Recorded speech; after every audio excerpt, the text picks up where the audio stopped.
You're listening to the Author Stories Podcast,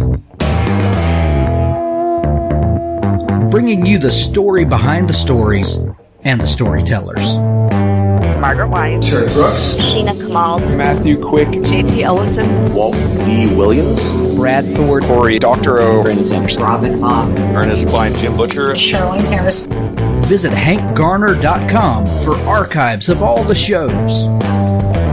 Today's guest is Mark Mayer.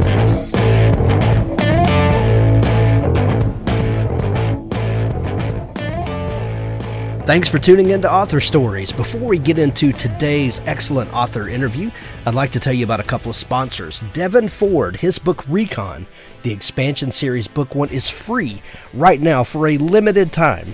So when you're hearing this, go grab it right now. There's a link to it in the show notes at hankgarner.com. Years after clean energy ended, the world's reliance on fossil fuels, a lull of peace encompasses all of humanity. Some think we should travel to the distant corners of the galaxy. Others oppose the idea, thinking that the harnessed singularity reactors are unnatural. When a terrorist group attacks the lunar colony, members of the United Nations peacekeeping force are divided as a result of the incursion.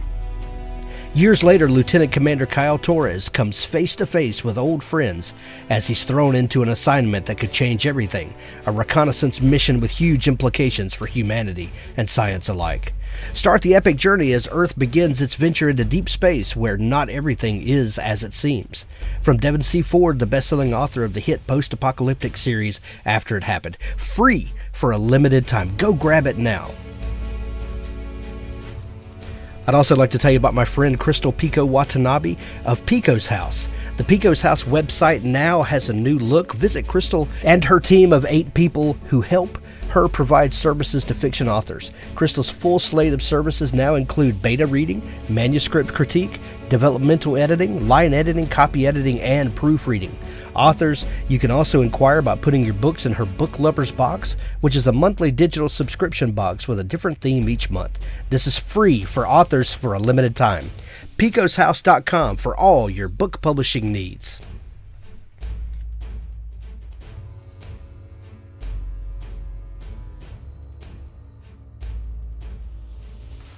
Well, thank you for joining me again for the Author Stories Podcast, where I bring you the story behind the stories and the storytellers. Today, guys, I'm really excited to have Karen Harper on the show with me. She has a fantastic new book. It's called American Duchess, and this is a phenomenal read. I know you guys are really going to love it. Welcome to the show, Karen. Thank you so much. Karen, we begin each show with the same question, and I know you've listened to the show before, so it won't come as a big surprise. But what is your first memory of wanting to be a writer or storyteller? Like a lot of writers, I go pretty far back with that. I wrote what I thought at the time was a novel, which was probably 10 pages, when I was about in 6th grade. So I always had the urge. I had the best family situation for this. I had 2 grandmothers who were both great storytellers and great readers.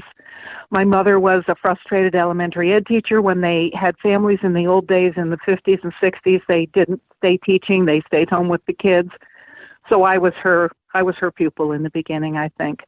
But my first book I got an idea for when we were in England one time. It just hit me like a ton of bricks.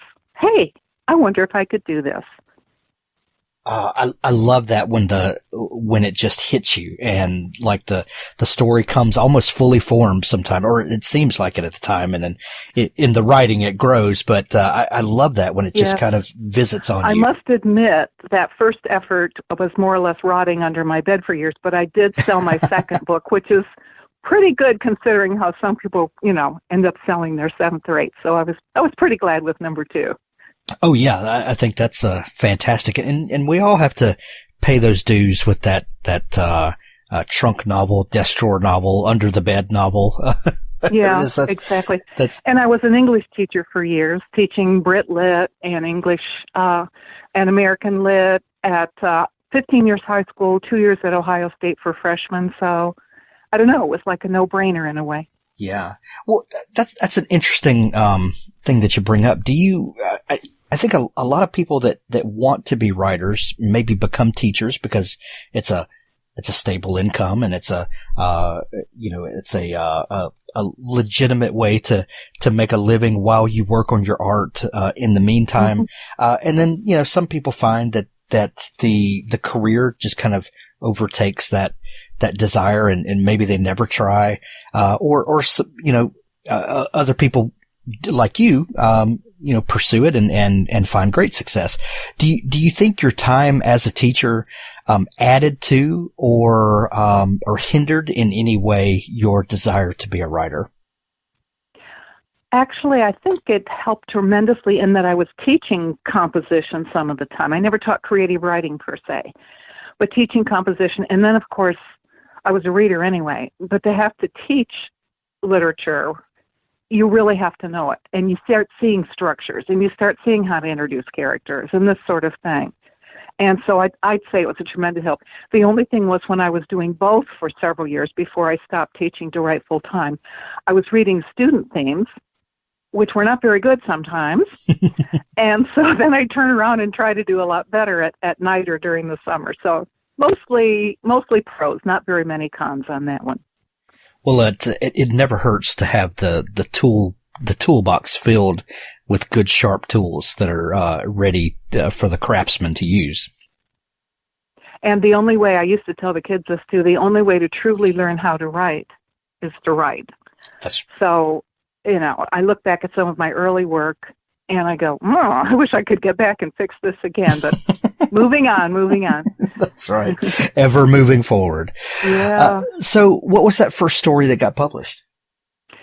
It was about Mary Boleyn, Anne Boleyn's sister, who had a fascinating life of her own, but of course that was a window into writing about Henry VIII and his wives.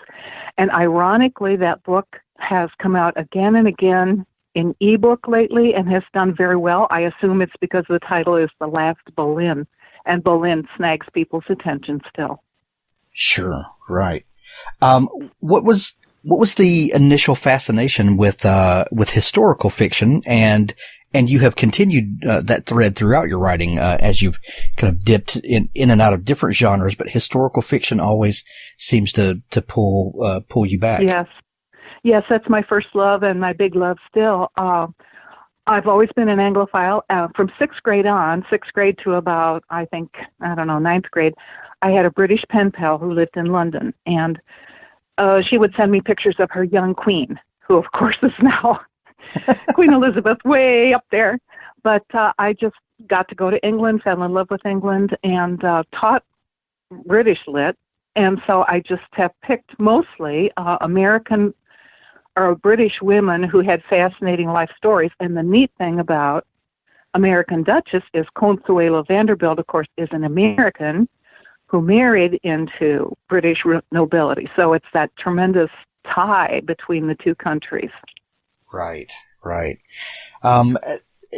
Have we lost what it is to have a pen pal anymore? I think we're more connected now with the internet and social media, and I call them friends, people that are from different countries whom I've never met in person, but I've had really great conversations with, and we've done things with different projects together and things like that. And that's sort of akin to a pen pal, but there was something magical about having someone that lived in another country, and you wrote letters, and you went into as great of detail as you could, and it included things, and then had to wait for responses in the mail, and there even was a certain stamps were romantic. Exactly, and there was a certain romance to it, if you will. I think that's a great word, in that there was so much imagination went into it as well. Is that something that we've lost?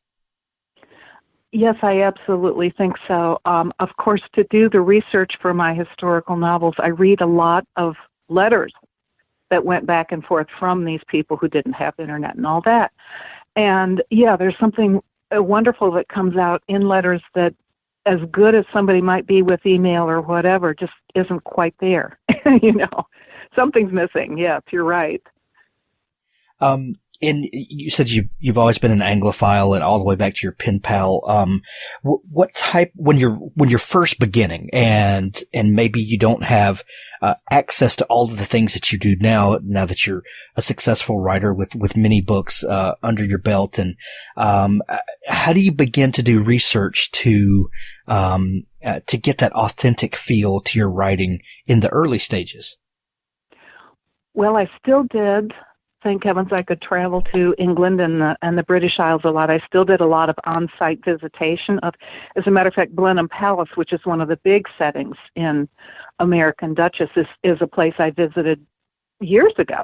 I believe right at the beginning of my writing career, and it didn't hit me. My husband's a Winston Churchill buff. He's tied to that same place, buried the same place Consuelo is. And it was more focused on him at the time. And but I did a lot of research about these women, and as I said, even sometimes their letters and that sort of thing. So I've always done on-place research, if possible. Written about very few places I haven't been. Wow. Not only do you write historical fiction, but you also have a series, the South Shore series, which is more of a mystery series, right? It is. That's true. Some people call it romantic suspense. It is a mystery series. I've also written that contemporary kind of suspense for years. As a matter of fact, I kind of go back and forth between doing one and then the other, and I more or less need a brain transplant between books sometimes, to do a Tudor England book, or right now I'm focused on Edwardian, Victorian eras, even moving up into World War II with the most recent things. So yes, that's been a real challenge. As a matter of fact, the first time I made the New York Times list was with one of my suspense novels. Wow. So that's kind of spilled over. Some of the audience is the same, I can tell from my Facebook page, and some people would only read contemporary suspense or would only read historical novels. But there's some crossover, which is fun. When you write one of your suspense novels, do you go through a mindset change to get into that writing space? And let me ask you this: I would imagine with historical fiction, you're presented with some odd historical fact, maybe, or an intriguing story that we all maybe are familiar with or have heard things in passing. But when you're doing one of your suspense novels, what comes to you first? Is it a character? Is it a situation? Maybe something read in the newspaper, or is it a setting? Like, how do those stories usually form for you? Yes, I am one of in the minority, although some people do this. I start with setting always. I have to have a place I love or I'm interested in. The entire 6-book South Shore series is set mostly in South Florida and the Caribbean. We were in Naples, Florida for 30 winters, which we're missing right now. But anyway, so I set it there. When we went on a trip to Alaska, I thought, hey, perfect for a setting. So I usually start with setting, then comes plot, then comes characters. Now, with the historical novels, especially doing real women and what really happened, the structure is more there. I do it, find out what's the structure of this woman's life from what really happened to her, and try to stay as true to it as I can. Of course, it's sort of like what Alex Haley, who wrote Roots, called faction. Right. It's heavily fact from the research, but also, of course, you're fictionalizing some minor characters, dialogue, certain things, So the two genres are similar in that I'm always trying to write a suspenseful novel. I'm always looking for things, even in the research of a historical novel, that's going to keep the reader on edge and keep the reader reading. My agent once said, all good fiction is suspense fiction. And, she's right. I don't think I've ever thought of it that way, but that's absolutely right. We all want to see the story unravel as we go. Yes. What's the draw for you when you tackle a new historical project? What is it that makes a person or an event jump out at you and say, I need to know more about this and to find the story behind what really happened. Right. Well, it's always a person who did something with her life, even if she lived in a very restrictive period for women. Number one, I'm looking for someone like that. Number two, it's great if she has a lovely love story somewhere in there. In Consuelo Vanderbilt's case, she was forced. She was a dollar bride, they used to call them. Her mother more or less forced her to marry British nobility so they could have a title in their family. And then the Vanderbilts handed over lots of money for the ninth Duke of Marlborough to fix up his aging palace. But she rose above that. And she eventually stood up to the ways. It was a feudalist state, Feudal, Right. state that she moved on to. And she managed to really help the people. They called her the Good Duchess for years, even after she left. So I'm looking for a dynamite character. I'm looking for something she did really good with her life, even if she was in a restrictive kind of setting or era. When you're doing your research, and like Alex Haley talked about that, and faction and finding being as truthful as you can be, and then adding color to it to give us a glimpse into what might have happened in there. How much leeway do you give yourself when you're talking about the behind the scenes conversations and the things? I guess what I'm asking is how do you build the fiction around it without damaging the truth of the story? Yes, that's something that's very important because a lot of these readers are very, very well informed. I can tell from my Facebook page that a lot of the people who are waiting for this book are into that era. It's either through the Downton Abbey TV show or their own reading, or there's recently a book out on Consuelo Vanderbilt's mother, who was an amazing person, but really a tough character. And so a lot of them have read that. Oh, we can't wait to see what, her daughter's book. So a lot of leeway, no. It's like you would never make George Washington a liar or something like that. You would just have people screaming at you. So I don't know what to say other than that, except you get a feel for it.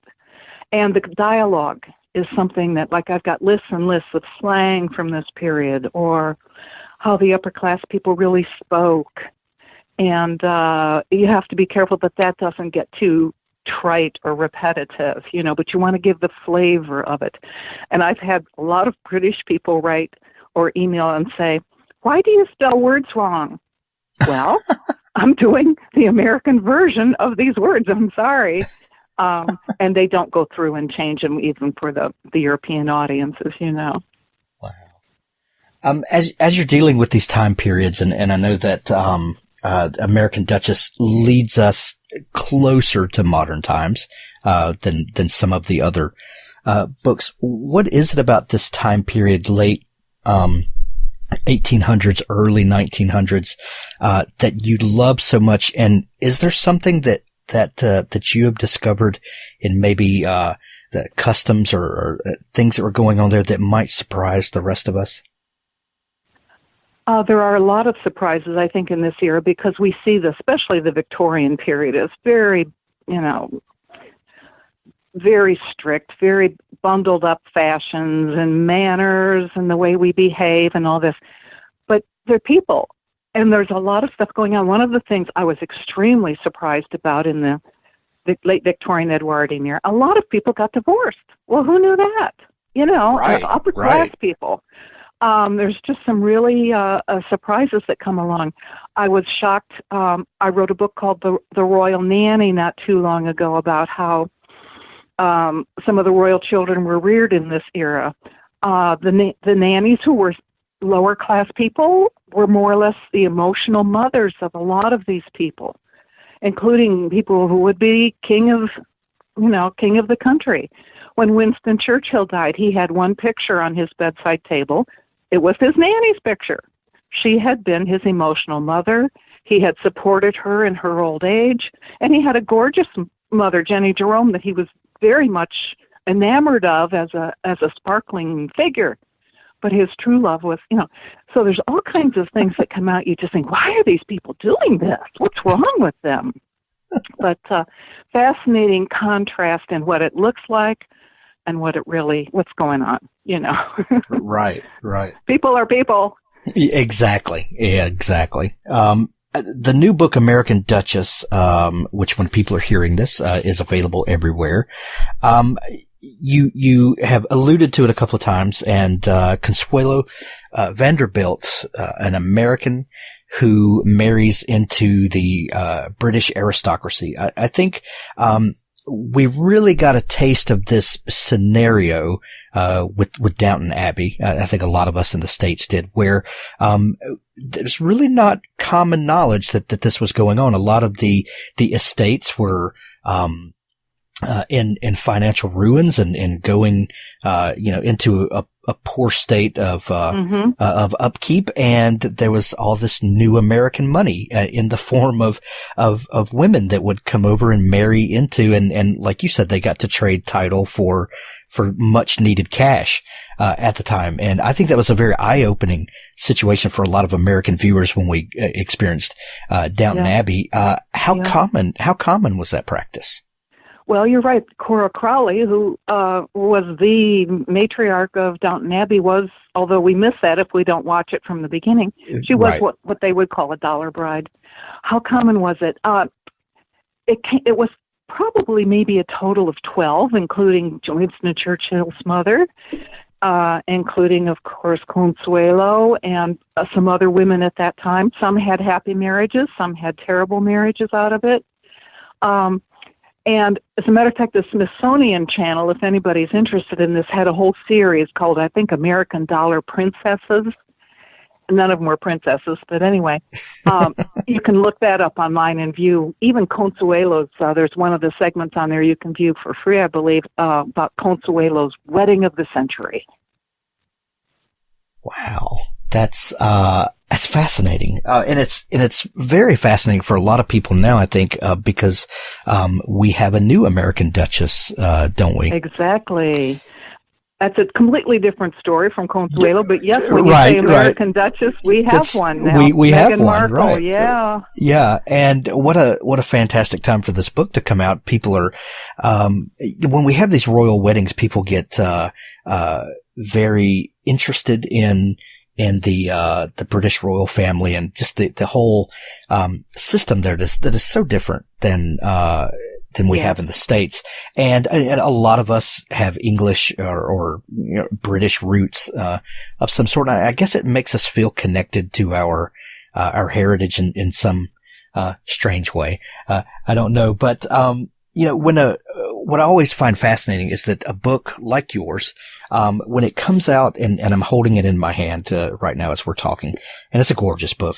But when a story like this begins, if it's publishing in February of 2019, this book is at least a year, possibly 2 or more years old, when we're holding it, and the ideas, are much older than that because the publishing industry has, its own pace. Was that the Meghan Markle situation? Was that anywhere on your radar at the time when you started reading this, writing this book? It was not. Absolutely. This is just what we would call a publicity gift from heaven. But everything says before there was Meghan Markle, there was Consuelo Vanderbilt, the original American Duchess. No, actually, that is just something. Now, there's a lot of interest in that era, which I knew. I knew this was a wonderful wedding of the century. Had that with Princess Diana and Charles earlier, and Will's, and we've had this before. So that part I was aware would be of interest. But the American Duchess catching on like that, Forbes magazine, way off this kind of a subject, even did a really nice review of it where they included in their books to read. So that part is kind of catching people's attention. Now, interestingly enough, as you probably know, World War II is of great interest right now. American Duchess ends with scenes in World War II. They put out, Hitler put out, what would we say, a list of people he'd like to capture and ransom, and her name was on the list. So she and her husband had to flee. And so that was just a gift that the end of that book is World War II and this dangerous flight that she had from Hitler. Sure. But so World War II is something I'm very interested in now, and the next book that I just handed in is also focused on World War II. Nice. But you're right. You're writing ahead. You're thinking ahead probably 2 books. Oh, yeah. Yeah, and I always love talking to like thriller writers who just happen to have a book come out, and there's some massive thing that happens on the international stage, and I'm like, okay, I know you didn't see this 2 years ago, Yeah. and they're like, oh no, it's just a complete coincidence and just a gift from the publishing god. Yeah. It's so funny. What year was your first book published? Well, I hate to say this because it makes me sound rather elderly. 1982, April 1982. No, that means you have wisdom the rest of us can it means can I've learn survived. from. That's right. That's right. Publishing, yes. We'll talk about publishing in just a minute. So set publishing aside. How has your writing process changed from 1982 until now? Obviously, the tools have probably evolved a little bit in computers and things that word processors and things. But how have you as a writer changed, and how have the tools that you use changed? The way I write now has evolved definitely over flying blind and just trying to tell a story. The way I go back and read give something some time, go back and read it very carefully. And I won't say much about, of course, I've changed from an electric typewriter to what I do now, but it's so much easier to revise now than it used to be. And revision is so important, to let something get cold and to look back at it and fix it. And that's so much easier today. And I do so much more of that today than I was able to do in the past. I couldn't even read my writing sometimes. I'd have so many scribbles, revision 1, revision 2, before I would retype it or whatever. So that's become much better. I can see things coming much better than I used to. I recently, in the book I'm working on, thought, well, I need another character here, but I'm already in chapter 11. Went back, wove that character in, wasn't upset about it. I would have freaked out earlier. Oh, I've made a mistake, Well, so what? So, yeah, there's a lot of process differences, let alone the mechanics. You're right. Do you approach your historical fiction and your mystery, your suspense series differently? I would imagine that when you're dealing with a historical book, there are definite things that happen on a timeline that you have to make sure that you manage those things and stay in line. Mm-hmm. So I would imagine there's an element of outlining. I'm not sure if you're a heavy outliner or not. But when you're writing a suspense novel, does your pre-planning, your pre-writing, does that change between those two genres? I'm much more freewheeling with the suspense because I'm not tied, like you're suggesting, to a timeline or a real story or a real character development. So I have a lot more freedom working through that. I'm always aware that my big problem with all my writing is when I hit the middle of the book, I even call it the muddle of the book. I realize I got so many balls in the air at that point. I'm juggling these characters, and I've got to not let the middle sag, which a lot of books just sag in the middle before they pick up again towards the end.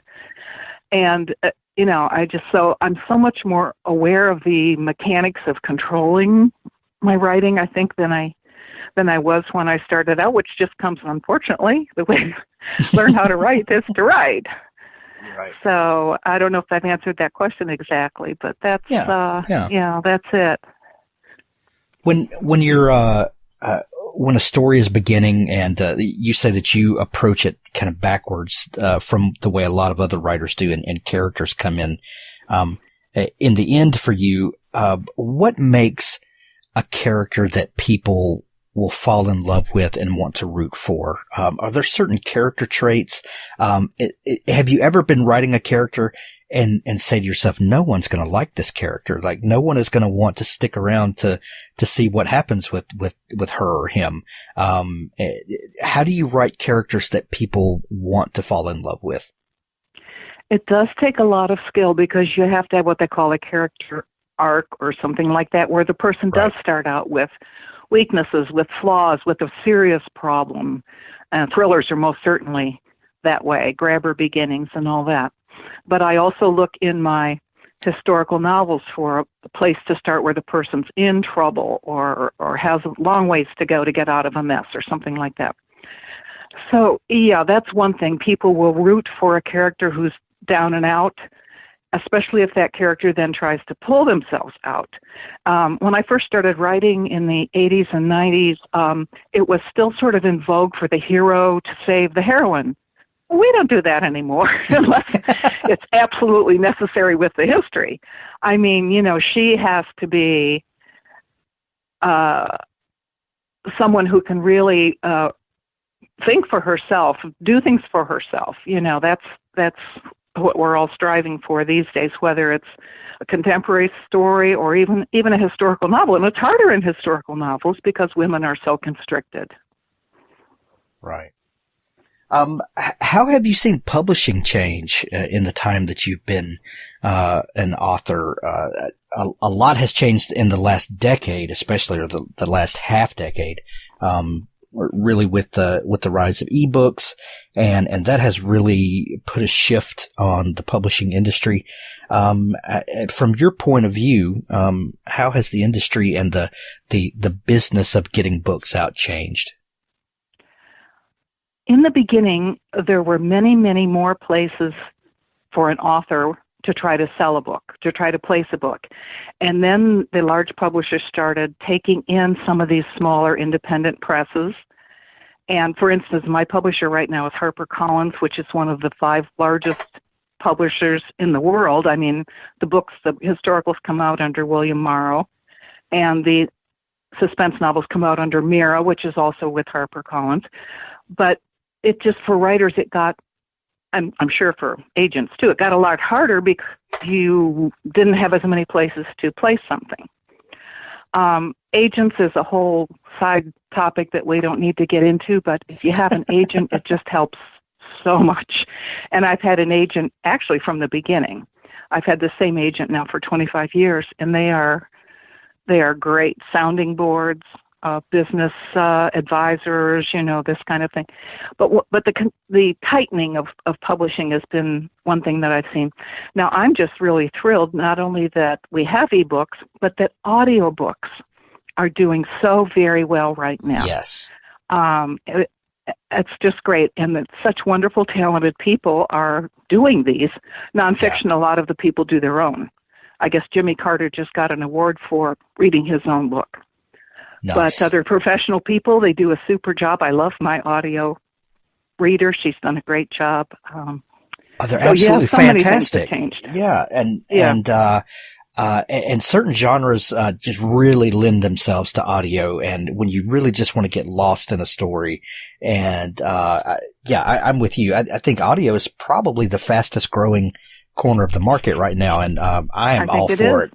Yeah, it's fantastic. What about how's the internet changed writing and publishing and maybe promoting your work? I know that with the internet now, when people are listening to this, they're listening over the internet, or they're listening on their phone, which is facilitated by the internet of downloading the file.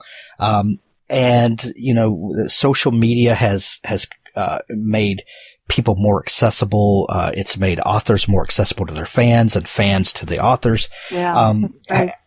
How has the side of the business where you communicate with readers and get feedback, how has all of that changed? And do you think the internet has been a good thing for authors? Yes, absolutely. I mean, just one thing that you maybe weren't asking about, but research. I can pick up my phone. Yes. And say, you know, what was she doing in 19 whatever, and I get it back, or I get photographs, and it's just, I used to have to go to the Ohio State University Library and go up in the stacks and spend half a day.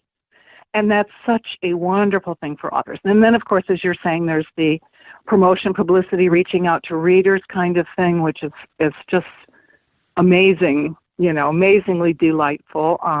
Sometimes there are a few things that turn up that you don't like very much, but you can get rid of that. So, right. I just appreciate it all so much. It's tempting. You have to really discipline yourself as an author not to spend overly much time as you would like to, right, on a Facebook page or whatever, because you got to write.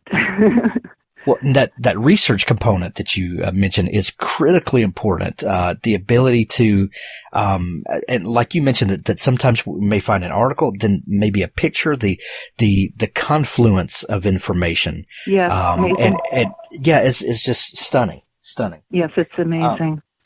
The new book, American Duchess, what's something about the story, that may surprise some readers that maybe has not been common knowledge that you uncovered? Well, other than the brides for money deal, dollar brides, right. I just think the way the upper class worked at that time is really quite amazing. It's a whole different world from democratic America, so to speak. Not that the money people still don't rule to a certain degree, but here it was names, and to be the Duke of Marlborough, that was first he's a duke, and it's a name that goes back to somebody so important, and we're just like, what? Just not quite American thought.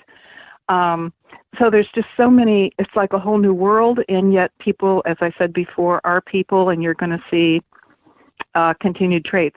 Now, for my contemporary books, I always try to find something fascinating. I call it the hook for the book. The book I have coming out in May, I found out that there are certain kinds of butterflies that can put themselves to sleep at will and then wake up at will. And my goodness, let's think about that. Okay, space flight for the future, if this could be applied to human beings, it's just amazing. So there's always some little something I'm looking for, It's just, it's an open, I always think, what will I do next? Well, there it is. It hits me in the face somewhere. Right, right. Yeah. American Duchess, about the first wedding of the century. We know the wedding was epic. But is this a love story? Did they find, something real in the midst of this, this arranged situation? They did have an unsuccessful marriage. She finally pulled herself out of it. As a matter of fact, he had found someone else at that time that she didn't even realize. She thought this woman who was her friend was her friend. And, which was not uncommon. She was more than that. Yes, you're absolutely right. But she did find and have a second marriage, which was amazing. And he was a Frenchman, and it opens up a whole new world of interest because he was one of the first pilots. We think of the Wright brothers here in America. Well, he was their Wright brothers. He started out in hot air balloons and flew. And so that whole thing opened up through Jacques Belfond, who was the man she eventually married when she and the Duke did part ways eventually. And that took a lot of courage for her to do that for several reasons. They had 2 sons. It was a big scandal, all of this kind of thing. So anyway, she did end up very, very happy at the end. And they had met way before she married the Duke and were attracted to each other. But Mama didn't care about that. She was going to marry the Duke. Fantastic. The book, when you guys are listening to this, the book is available everywhere. American Duchess. Karen, this has been so much fun talking with you. If people I've enjoyed it too. Well, thank you. And if people are just learning about you, is there a place where they can connect with you online, look all through your back catalog, learn more about what's coming up with you? Sure. Well, I have a website, which is under Karen Harper Author, and I have a Facebook page that I tend to at least 3 times a week, which is Facebook, Karen Harper author. So I'm pretty easy to find by those ways or just Googling. And so I'd love to hear from people. Great. Karen, I'm going to put links to all that in the show notes. Thank you so much for taking time to come on the show, and we wish you much success with American Duchess. Thank you so much. As I said, it's been fun. Missing Wings by Andrea Lumen.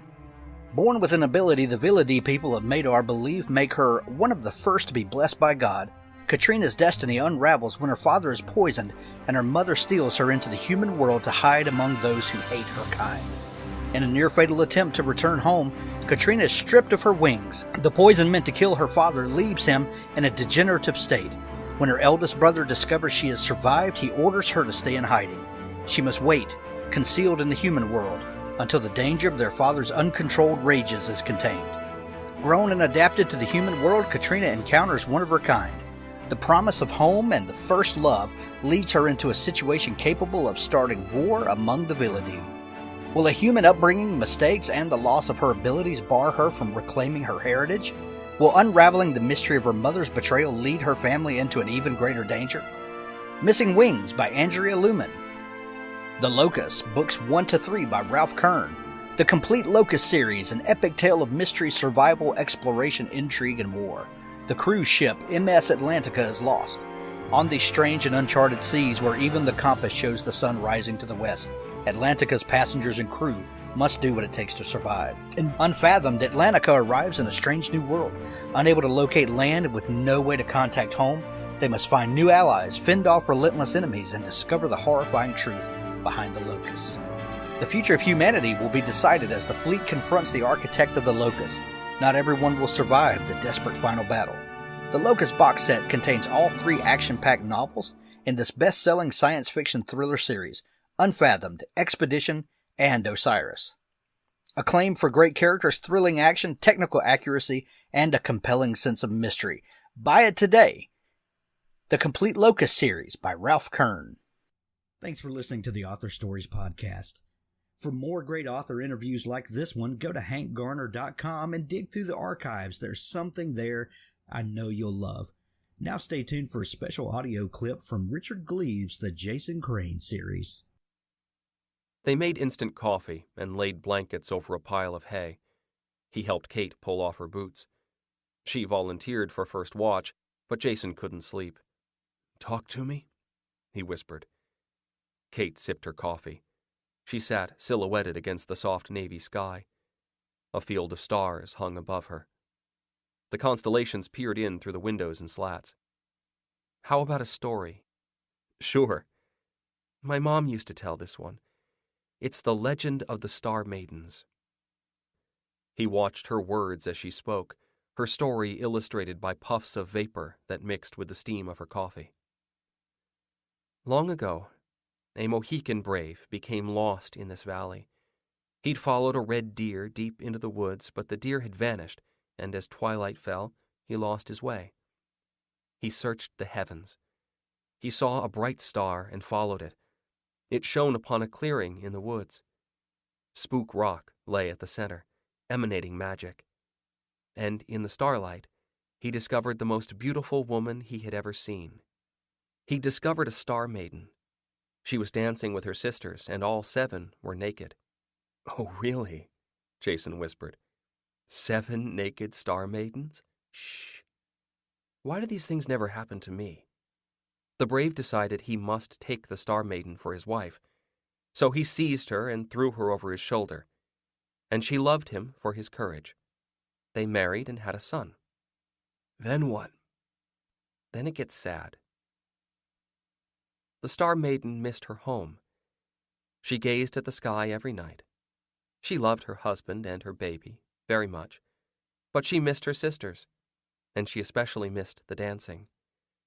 So she snuck away one night and returned to the sacred rock, and she begged her sisters, please appear to me for one last dance. They came to her and took her into the sky. Kate's silhouette swayed. One last dance. It was wonderful. And when the dance was finished, they sent her back to Earth. She thought that she'd been away for only a little while. but that one dance had taken many, many years. She ran back to her husband, back to her baby, but they were gone. Her home was empty. The hunter had stopped waiting for her. He'd given up hope that she would return. He'd taken their child and had left with his tribe. One last dance had cost her everything, and she had no home at all. Jason could sense something roiling inside Kate, some brew of feelings that the story had stirred. He wanted to leap up, to grab her and carry her off, his star maiden and wife. She climbed up to Spook Rock. She heard no music, only wind. She died there of her grief. She dwindled and lost her star form. She became a will-o'-the-wisp, fluttering between the trees. And see that constellation? The Pleiades. Those are her 7 sisters, watching down from heaven. And, to this day, if a girl has lost her true love, she can go to Spook Rock and dance, and the star maidens will bless her. They'll grant her one wish, any wish at all, except one. They can't make her true love return.